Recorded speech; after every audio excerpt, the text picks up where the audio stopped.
I'm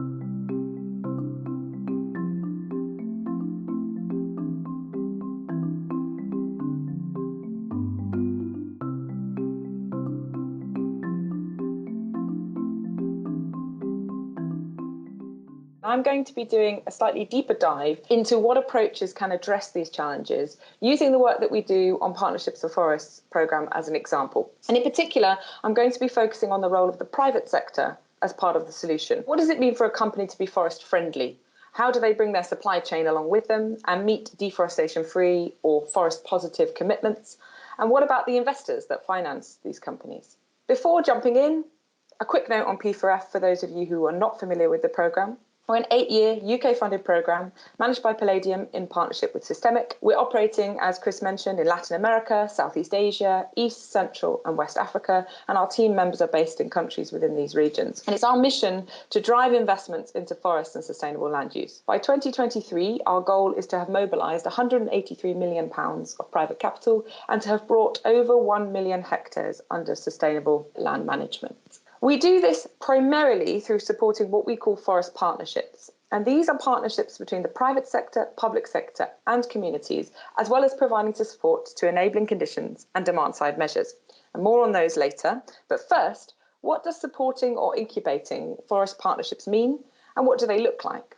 As I mentioned, Partnerships for Forests is really a centre of gravity is around these forest partnerships. And these are partnerships between the private sector, public sector and communities. And we've supported over 60 such partnerships through providing grants, technical assistance, as well as finance and professional incubation support. And we're helping these partnerships move through the different levels of maturity that is required, through the stages required to get to market. So there's stages there on the screen, from idea development right up to commercial scale up. And this is where we spend about 70% of our efforts on the programme, building these partnerships, which are regenerative businesses in and around tropical forests areas that deliver deforestation-free products and services and contribute to transformed supply chains. It's important to note that not all partnerships look the same, and this is because that there are different types of land, what is globally called the forest frontier. And these different types of land are often plotted along what is called a forest transition curve, where different approaches are needed depending on the land type. So if you refer to the screen now, on the left-hand side is a standing forest, and the approaches and interventions that are needed there will all be about enhancing the value of that standing forest, creating new value chains that are low impact but high value, financing conservation efforts. Penny touched on a couple of those. In the middle of the picture, you've got a landscape which is partially still forested, but also as a productive landscape. This is where interventions about producing crops and agricultural commodities while protecting the remaining forest is needed. And there the focus is on transforming the way that existing commodity sectors do business. And on the right-hand side is a degraded landscape, where really the interventions needed are generating value from forest regrowth, so restoration or plantations. I'm going to be giving more detail on this second type, producing while protecting. Another way of putting that is agriculture intensification that has a mandate to protect and preserve the landscape, the forest, in the landscape it's situated. So this is the type of intervention that is most relevant to the larger agricultural commodities like palm oil, cocoa, beef and soy, and has the closest links to things like the FACT dialogue. And these models are really based on improving production efficiency and therefore reducing the environmental impact of the agricultural activities that are in proximity to the forest landscapes. They involve improved agricultural practices, but that is combined with effective land use planning, robust local governance, and incentive and reward mechanisms for forest protection. And to bring the produce protect approach to life, I'm going to use the example of cocoa, which is a commodity close to many people's hearts, especially mine, I'm not ashamed to say. So, cocoa. Around 70% of cocoa, of the global supply of cocoa, is actually produced in two countries, in Ghana and Cote d'Ivoire. And cocoa is a major driver of deforestation in these two countries. Other significant challenges that we have in transitioning to climate smart and sustainable cocoa production include the fact that 90% of cocoa is produced by smallholders, voluntary certification has proved ineffective, and child labour is a major issue. And our forest partnerships in the cocoa sector have really centred on creating resilient and productive landscapes. I'm going to talk you through an example with cocoa company Touton in Ghana, but we have a selection of forest partnerships that are centred on cocoa landscapes. This is just one of them. A key part of our partnership with Touton and the work that they're doing is establishing a landscape management board, and this involves active participation from communities. So this landscape-wide framework is providing strong safeguards to ensure that the product, the cocoa, is deforestation-free, which is a major marketing premise of the brand. By combining the landscape-wide governance framework with ground-level support to farmers, this partnership is driving improved productivity and livelihood security in a way that reduces encroachment and deforestation in the surrounding primary forest in this landscape.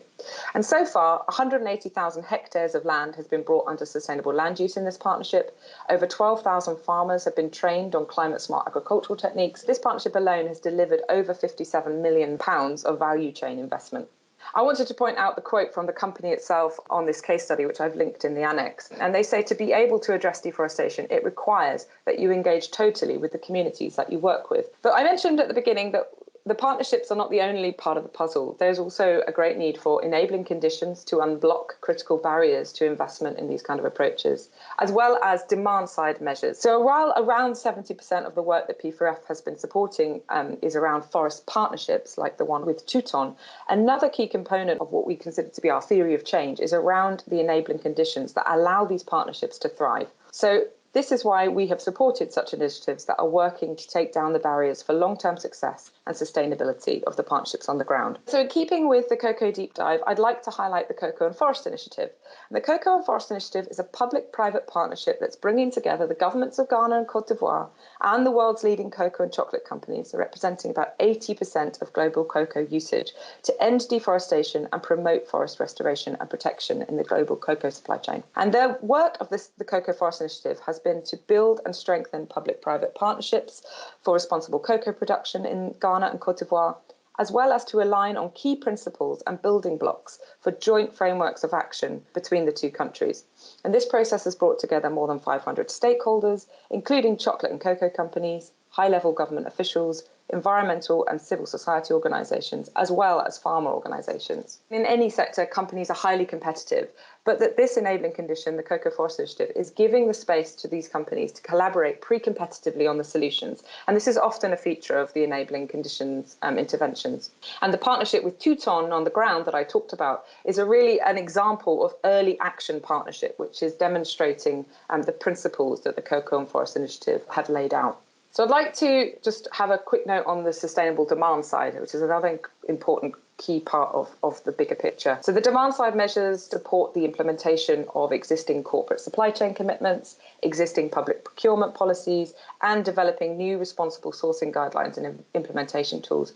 I've pulled out 3 examples on the slide here that you may be familiar with, including the Amsterdam Declaration Partnership, the UK roundtables on palm and soya, and the UK Global Resource Initiative Task Force. It's also interesting that private sector players are very interested and engaged in many of these demand-side measures alongside public policy makers. Finally, on this slide, I think it's very important that demand and supply are part of the solution. I think the FACT dialogue is a great example of this in action at the policy level. So we're all said with your forest partnerships, our enabling conditions work, and our demand-side measures work. Are we achieving the positive impact that we want to see with this approach? And in short, the answer is yes. Our portfolio of partnerships has covered 22 commodities, 12 countries, and it's supported over 50,000 people so far. If I can draw your attention to the metrics on the right of the slide, the programme is having significant GHG emission reductions. But at the beginning, I mentioned that we had 2 important goals for 2023. And as you can see, as of the end of 2020, we had passed both of these goals on hectares under sustainable land use and private investment mobilised. And we're well on track to deliver significantly more impact by the end of the programme. What we need now is scaling and replication of these approaches. And we've learned a lot about what can work and what doesn't work, but there are still important barriers to success.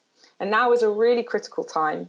The political momentum behind initiatives like FACT and the Just Rule Transition have a really key role to play in ensuring that the solutions are inclusive and effective at the global level.